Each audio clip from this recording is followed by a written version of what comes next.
Good morning dear students, this is Shikha on the behalf of Safaltam classes. आज हम शुरू करने वाले हैं हमारा चैप्टर दैट इज़ टिश्यू।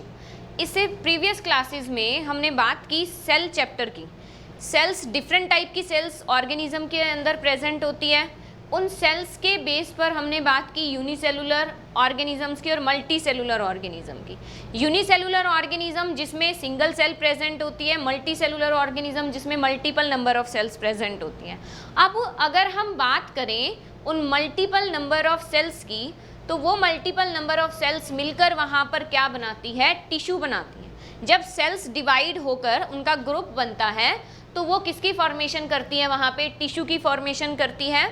और आज जो चैप्टर हम शुरू करने वाले हैं उनमें हम डिफरेंट टाइप के टिश्यू की बात करेंगे, कैसे वो बनते हैं उसकी बात करेंगे, और प्लांट और एनिमल दोनों के अंदर जो अलग अलग टिश्यू प्रेजेंट है उनकी हम बात करेंगे। तो चलिए शुरू करते हैं। सबसे पहले हम देखें कि टिश्यू होते क्या हैं। Tissue are the group of cells that have a similar structure and act together to perform a specific function. इस लाइन का अगर हम मतलब समझें तो ये क्या कहता है? ये कैसा ग्रुप है? सेल्स का एक ग्रुप है। ग्रुप है मतलब बहुत सारी सेल्स वहाँ पर प्रेजेंट हैं। That have a similar structure, वो जो सेल्स होंगी वो कैसी होंगी? सिमिलर स्ट्रक्चर्स उनके अंदर प्रेजेंट होंगी कि एक जैसी स्ट्रक्चर उनकी होंगी, उनका ग्रुप बन गया है। And act together to perform a specific function, और वो सभी मिलकर एक साथ काम करेंगी, किसी भी एक फंक्शन को वो परफॉर्म करेगी। ठीक है, तो बेसिकली हम क्या कहें कि हमारे पास एक ग्रुप है किसका? सेल्स का, कि उसके अंदर जो सेल्स वहाँ पर प्रेजेंट हैं वो सभी की स्ट्रक्चर क्या है? वहाँ पे सेम है। दूसरा, वो कोई भी एक्शन परफॉर्म कर रही है वो सेम परफॉर्म कर रही है। ठीक है, तो वो ग्रुप मिलकर क्या बनाता है? टिश्यू बनाता है। यहाँ अगर हम इस इमेज में देखें तो हमें बहुत सारी सेल्स यहाँ पर नज़र आ रही है, उनके अंदर अपना न्यूक्लियस वहाँ पे प्रेजेंट है, और वो सारी सेल मिलकर क्या बना रही है? एक टिश्यू बना रही है। टिश्यू बना रही है और वो एक फंक्शन को क्या करेगी? परफॉर्म करेगी। तो दैट इज़ द टिश्यू। आगे अगर हम यहाँ देखें तो ये कहता है कि जब टिश्यू हमारी बॉडी में बनते हैं तो उसकी क्या इम्पॉर्टेंस होती है। सेल में हमने सेल की इम्पॉर्टेंस के बारे में जाना। अगर हम टिश्यू की इम्पॉर्टेंस की बात करें कि क्या काम होता है इनका हमारी बॉडी में, ये क्यों बनते हैं, तो देखो ये कहता है it causes division of labour in multi cellular organism. Multi cellular organism है, मीन्स उसके अंदर टिश्यू प्रेजेंट होंगे। कहता है ये क्या करता है? वहाँ पे डिवीजन ऑफ लेबर करता है। डिवीजन ऑफ लेबर का मतलब क्या होता है? काम का बंटवारा। एक चीज़ हमने पढ़ी सेल वाले चैप्टर में कि अगर कोई ऑर्गेनिज्म सिंगल सेल है, यूनिसेलुलर ऑर्गेनिज्म अगर कोई है, उसके अंदर एक ही सेल प्रेजेंट है, तो वो एक ही सेल क्या करेगी? उसके बॉडी के सभी फंक्शंस को परफॉर्म करेगी, चाहे वो रेस्पायरेशन हो, चाहे वो डाइजेशन हो, कोई भी प्रोसेस हो, एक्सक्रीशन हो, कुछ भी हो, उसके शरीर का जो काम है वो एक सिंगल सेल ही परफॉर्म करेगी। लेकिन अगर हम बात करें किसी मल्टी सेलुलर ऑर्गेनिज्म की, कि वहाँ पर मल्टीपल नंबर ऑफ सेल्स आ गई, तो उस एक सेल का जो काम था सारा वो क्या हो गया? बट गया है। बट गया है कि वो उसका जो फंक्शन था कि कोई जो काम था वहाँ पे, उस काम का बंटवारा हो गया। Division of labour. लेबर का मतलब क्या होता है? काम। डिवीजन मतलब उसका डिवाइड हो जाना, कि अब जितनी सेल्स हैं वो सारे मिलकर उसको क्या करेंगे? पूरा करेंगे। कि कोई एक सेल कुछ काम कर रही है, कोई दूसरी सेल कोई और काम कर रही है, तो वहाँ पे डिवीजन ऑफ लेबर हो गया। अगर ग्रुप बनता है सेल्स का तो ये इंपॉर्टेंस होगी कि अगर टिश्यू बन रहे हैं तो डिफरेंट टाइप के टिश्यू होंगे, उन डिफरेंट टाइप के टिश्यू के डिफरेंट फंक्शंस हमारी बॉडी के होंगे। ठीक है, नेक्स्ट कहता है decreases workload on individual cell. अगर एक सेल सारा काम कर रही है तो उसके ऊपर क्या हो गया? वर्कलोड ज़्यादा हो गया, भाई काम उसके लिए ज़्यादा हो गया। लेकिन अगर वहाँ पे डिफरेंट ग्रुप प्रेजेंट है सेल्स के, अगर वहाँ पे टिश्यू की फॉर्मेशन हो गई है तो सभी टिश्यू क्या करेंगे? अपना अलग अलग काम करेंगे, तो एक सेल का काम क्या हो गया? वहाँ पे कम हो गया। तो वहाँ पे जो उसका जो वर्कलोड है वो क्या हो जाता है? कम हो जाता है। Then leads to organization. Leads to organization से मतलब क्या है कि जब हम बात करें कि सबसे पहले जब लाइफ शुरू होती है तो क्या प्रेजेंट होती है? सेल से शुरू होती है। सेल प्रेजेंट है। अब ये सेल मिलकर यहाँ पर क्या बनाते हैं? टिश्यू बनाते हैं। इन सेल से ग्रुप बना और उसने क्या कर दिया? टिश्यू की फॉर्मेशन कह दी। अब जब बहुत सारे टिश्यू ऐसे हो जाते हैं, पहले तो एक ही सेल थी, बहुत सारी सेल आई, टिश्यू बन गए, लेकिन जब वहाँ पर बहुत सारे अलग अलग टिश्यू बने तो टिश्यू से वहाँ पे किसकी फॉर्मेशन हुई? ऑर्गन की फॉर्मेशन हुई। और ऑर्गन मिलके, अलग अलग ऑर्गन बन के, तो क्या बन रहा है वहाँ पे, पूरा ऑर्गन सिस्टम बन रहा है कि एक पूरा लिविंग ऑर्गेनिज्म के अंदर डिफरेंट टाइप के ऑर्गन क्या होते हैं, प्रेजेंट होते हैं। सभी ऑर्गन्स का अपना अलग फंक्शन होता है, ठीक है। तो कहते हैं लीड्स टू ऑर्गेनाइजेशन, ये हम क्या कहते हैं, लेवल ऑफ ऑर्गेनाइजेशन, कि कैसे एक मल्टी सेलुलर या कैसे एक हायर ऑर्गेनिज्म डेवलप हो रहा है।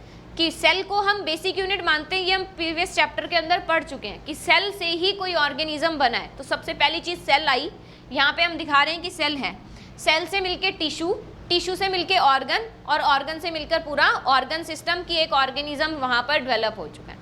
तो ये क्या करता है, टिश्यू हमारी बॉडी के अंदर क्या कर रहा है, ऑर्गेनाइजेशन को डेवलप कर रहा है। डिफरेंट टाइप के टिश्यू मिलकर डिफरेंट टाइप के ऑर्गन्स बना रहे हैं, और डिफरेंट टाइप के ऑर्गन्स हमारी बॉडी में डिफरेंट टाइप के फंक्शंस को परफॉर्म कर रहे हैं, ठीक है।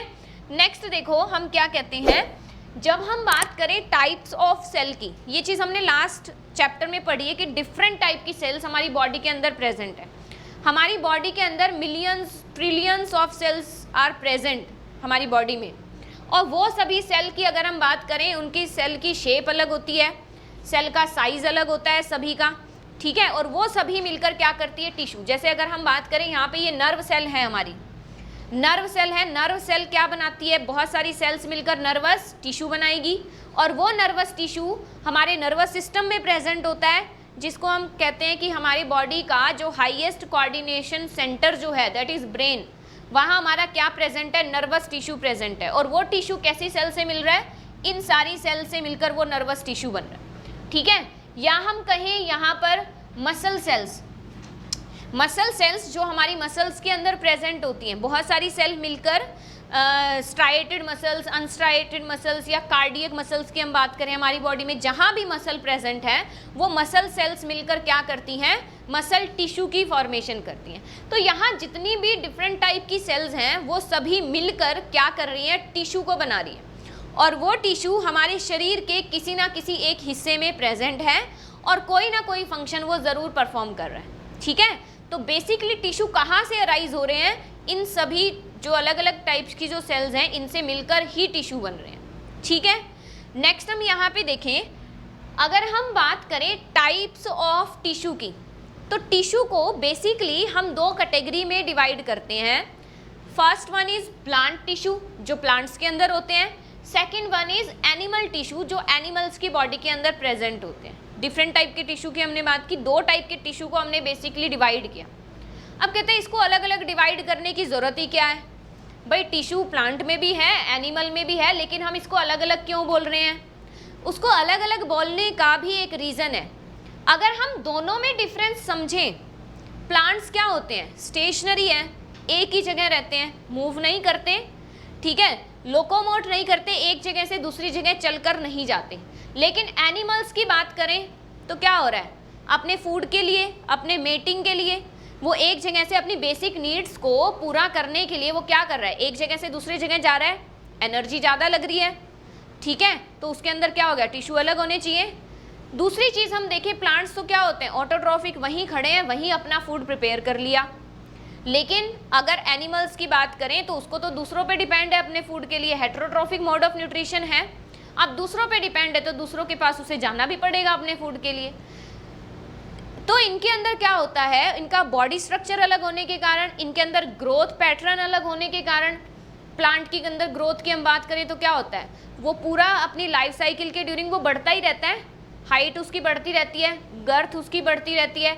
लेकिन अगर हम एनिमल्स में बात करें तो उनके अंदर एक पर्टिकुलर टाइम तक ही क्या होती है, ग्रोथ होती है, पूरा लाइफ टाइम के ड्यूरिंग तो ग्रोथ होती नहीं है उनमें, तो इसके कारण उनमें क्या होंगे, टिश्यू भी अलग होंगे। तो ये डिफरेंस होने के कारण हमने क्या कर दिया, उन टिश्यू को दो कैटेगरी में डिवाइड कर दिया। First one is plant tissue and second one is animal tissue. आज की क्लास में हम सिर्फ और सिर्फ बात करेंगे प्लांट टिश्यू की। प्लांट टिश्यू को डिटेल में देखेंगे तो उसको हम बाद के लिए छोड़ते हैं कि हम बाद में उसे पढ़ेंगे। तो पहले अगर हम प्लांट टिश्यू की बात करें तो प्लांट्स के अंदर बेसिकली 3 टिश्यू सिस्टम होते हैं। प्लांट्स के अंदर 3 टिश्यू सिस्टम होते हैं। First one is dermal tissue system.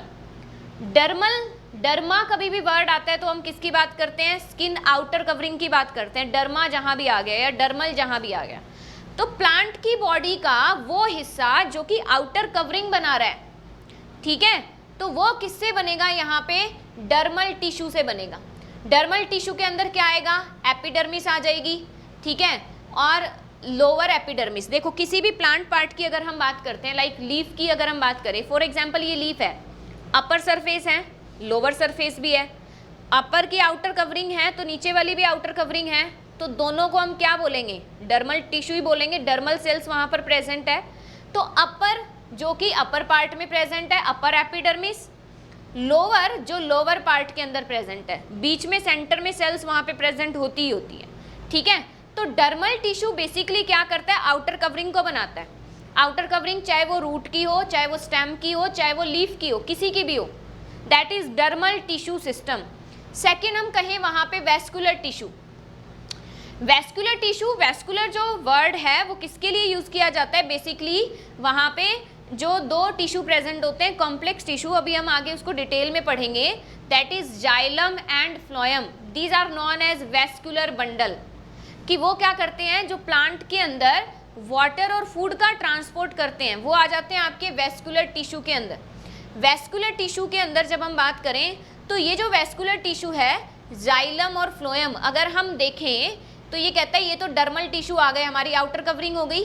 ये इसको इलेबोरेट करके अगर दिखाता है स्टेम को, तो ये तो आउटर कवरिंग होगी हमारी, डर्मल टिश्यू, एपिडर्मिस आ गई यहाँ पे। इसके बाद ये कहता है जब हम बात करें वेस्कुलर टिश्यू की, तो वो कहाँ जाके, उससे भी अंदर जाकर प्रेजेंट होते हैं। ये सेंटर के अंदर एक कैविटी बनी हुई है जिसके अंदर ये सारे क्या है, हमारे जाइलम और फ्लोएम यहाँ पर प्रेजेंट है, ठीक है। तो ये क्या हो गए, हमारे वेस्कुलर टिश्यू हो गए। तो दूसरा हमारा वेस्कुलर सिस्टम आ गया यहाँ पे, वेस्कुलर टिश्यू सिस्टम। थर्ड हम बात करें यहाँ पे ग्राउंड टिश्यू की। ग्राउंड टिश्यू सिस्टम के अंदर हमारा क्या आता है, देखो यहाँ पे, कि जब रूट के अंदर या किसी स्टेम की जब हम गर्थ की बात करते हैं, मोटाई जब बढ़ती है, तो वो किस तरीके से बढ़ती है, वहाँ पे कुछ ग्राउंड टिश्यू, कॉर्टेक्स रीजन जो है वो अपना साइज वहाँ पर इंक्रीज करते हैं, कुछ स्पेशली सेल्स वहाँ पर प्रेजेंट होती हैं, ठीक है। इन्हीं को ही हम इस चैप्टर के अंदर डिटेल में पढ़ने वाले हैं। सभी जितने भी यहाँ पे हमने जैसे वेस्कुलर टिश्यू की बात की, जाइलम है, फ्लोएम है, या ये कॉर्टेक्स वाला रीजन हमने यहाँ पे पढ़ा, इसमें कुछ स्पेशलाइज्ड सेल्स होंगी, या हमने कुछ यहाँ पे मीजोफिल सेल्स की बात की, इन सभी सेल्स को हम आगे डिटेल में पढ़ने वाले हैं। तो बेसिकली प्लांट के अंदर 3 टिश्यू सिस्टम होते हैं, डर्मल टिश्यू जो आउटर कवरिंग बना रहा है, वेस्कुलर टिश्यू जो सेंटर के अंदर वहाँ पे मेन टिश्यू प्रेजेंट है, एंड ग्राउंड टिश्यू जो कि यहाँ पर इसकी पार्ट्स की क्या कर रहा है, फॉर्मेशन कर रहा है, ठीक है। अब ये जो प्लांट टिश्यू है, इन प्लांट टिश्यू को जब हम कैटेगराइज्ड करें तो बेसिकली 2 कैटेगरी में डिवाइड करते हैं। First one is meristematic tissue and second one is permanent tissue. ये जितने भी टिश्यू हमें यहाँ पर दिखाई दे रहे हैं, इनको हम एक एक करके बात करेंगे सभी टिश्यू की। जैसे मेरिस्टेमेटिक टिश्यू को हमने 3 कैटेगरी में डिवाइड किया, ये 3 टाइप के होते हैं, apical meristem, intercalary meristem and lateral meristem, ये तो हो गए मेरिस्टेमेटिक टिश्यू। देन हम परमानेंट टिश्यू की जब बात करें तो परमानेंट टिश्यू को हम फर्दर कैटेगराइज करते हैं into 2 category, simple permanent tissue and complex permanent tissue. Simple permanent tissue यहाँ पे फर्दर 3 टाइप के होते हैं, पैरेन्काइमा, कॉलनकाइमा, स्क्लेरेन्काइमा। इनको हम बाद में देखेंगे, ये अभी एक बार स्किप कर दो। बेसिकली 3 टाइप आपको याद रखने हैं, parenchyma, collenchyma and sclerenchyma. Next हम यहाँ पर बात करें कॉम्प्लेक्स परमानेंट टिश्यू, तो दीज आर ऑफ 2 टाइप्स, जो अभी हमने पढ़ा ना, वेस्कुलर बंडल, वेस्कुलर टिश्यू, तो वो क्या होते हैं हमारे जाइलम और फ्लोएम, ठीक है। तो बेसिकली ये सभी क्या है, हमारे प्लांट टिश्यू हैं। प्लांट टिश्यू हैं कि ये प्लांट की बॉडी के अंदर प्रेजेंट होते हैं, ठीक है। अब हम क्या करेंगे, इसमें से एक एक को एक्सप्लेन करते हुए चलेंगे। सबसे पहले हम यहाँ बात करेंगे मेरिस्टेमेटिक टिश्यू की। मेरिस्टेमेटिक टिश्यू को देखें तो देखो क्या खास बात होती है, टिश्यू है, ग्रुप ऑफ सेल से मिलके बना होगा, तो बेसिकली हम क्या करेंगे, उसके सेल के कैरेक्टरिस्टिक्स देखेंगे कि कैसी सेल्स उनके अंदर प्रेजेंट होती हैं, ठीक है। तो वो जो सेल्स हैं वो कैसी हैं, उनके अंदर जो साइटोप्लाज्म होगा डेंस साइटोप्लाज्म कंडेंस फॉर्म के अंदर वहाँ पर प्रेजेंट होगा। सेकेंड हम देखें नो या फिर लेस वैक्यूल, इनके अंदर या तो वैक्यूल्स होंगे ही नहीं। बेसिकली तो हम क्या पढ़ते हैं, प्लांट सेल के अंदर एक लार्ज वैक्यूल होता है ना। लेकिन इन सेल्स के अंदर, इन टिश्यू की सेल्स के अंदर या तो वैक्यूल उसमें होगा ही नहीं, अगर होगा तो वो लेस अमाउंट के अंदर या उसका साइज बहुत छोटा होता है। उसके पीछे भी एक रीज़न है कि इसके अंदर क्यों नहीं होता है। बेसिकली तो हम प्लांट सेल में पढ़ते हैं क्यों नहीं होता है, क्योंकि इसके अंदर, इस टिश्यू के अंदर जो सेल्स होती हैं उनकी एक मेन क्वालिटी होती है कि वो क्या करते हैं, कॉन्टिन्यूसली डिवाइड करते हैं।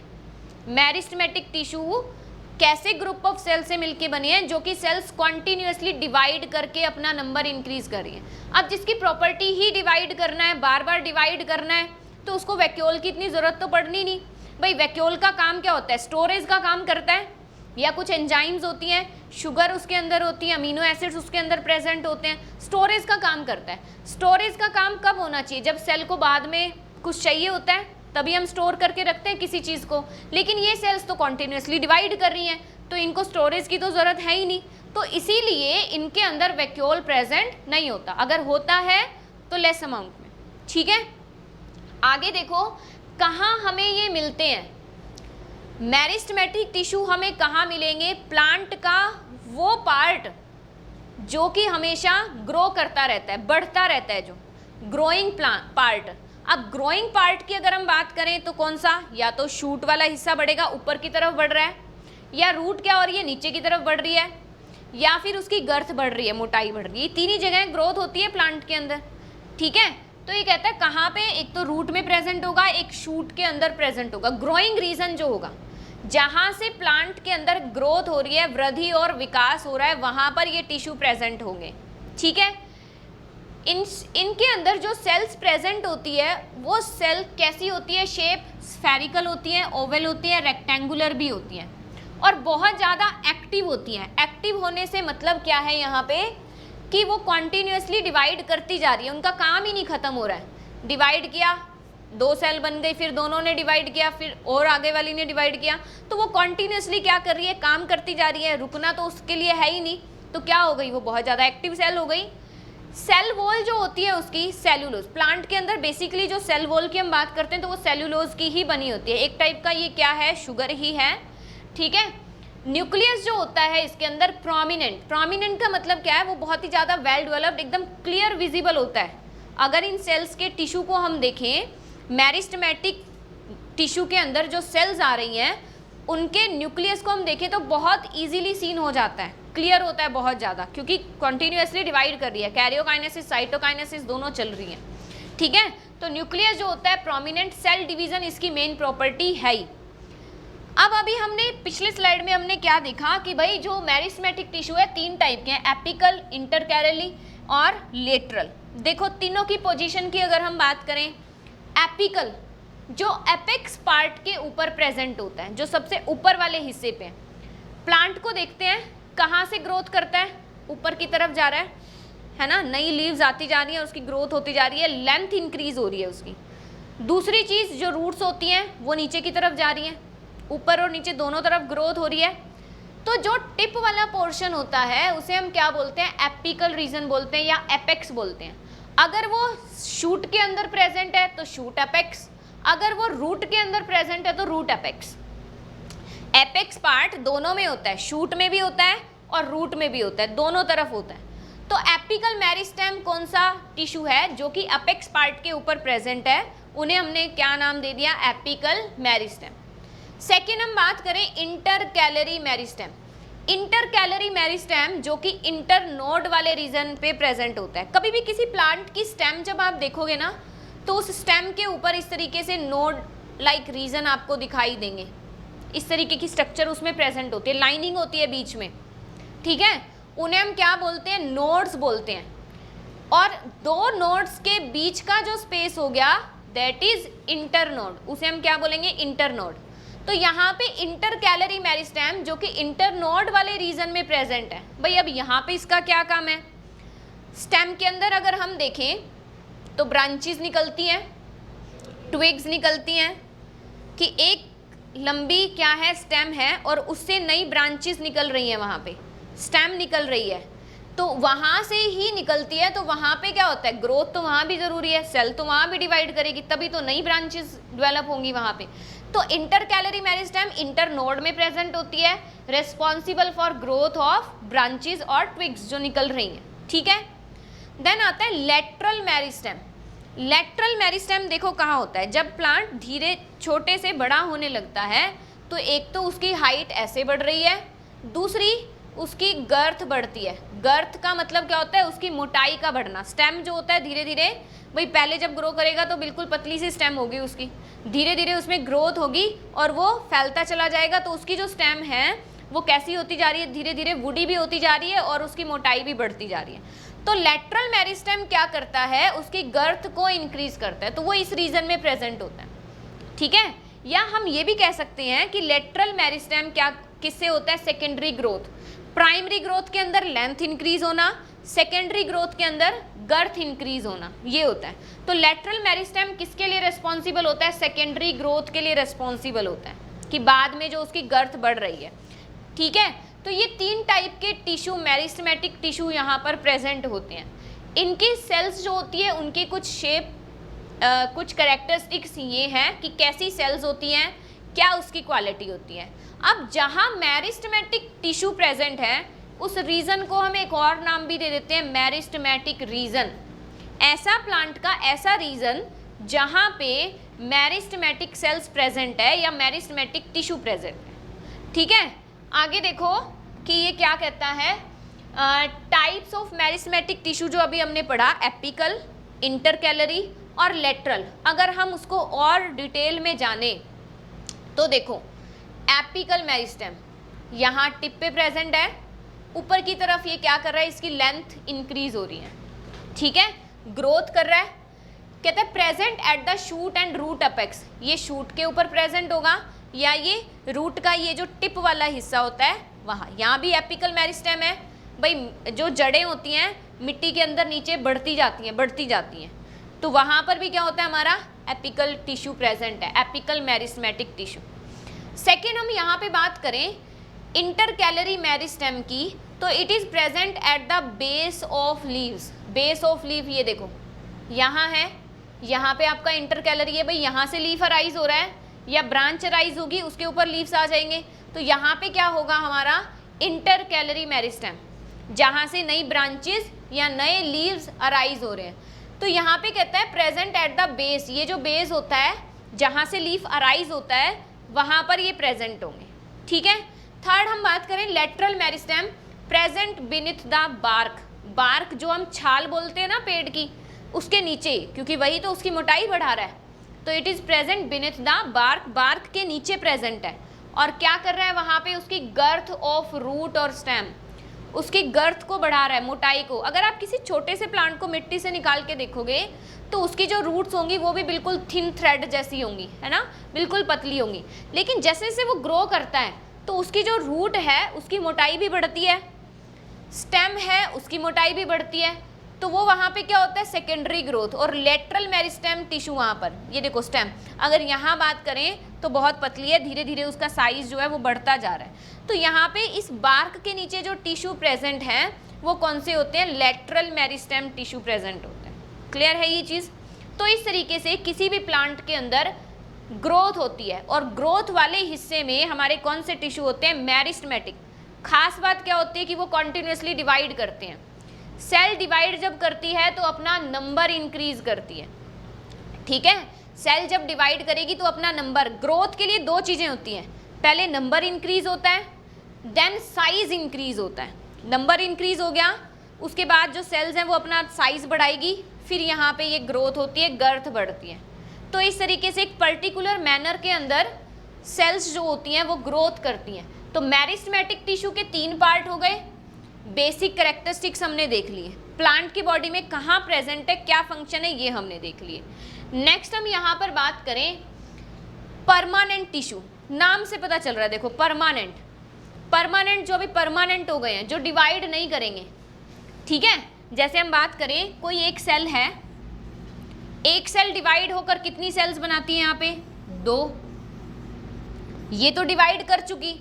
अब ये यहाँ पे क्या हो गई है, परमानेंट हो गई। अब ये डिवाइड नहीं करेगी, ये डिवाइड कर चुकी है। अब कौन डिवाइड करेगा, ये डिवाइड करेंगी, ये 2 बनाएंगी, ये डिवाइड करेगी, ये 2 बनाएगी।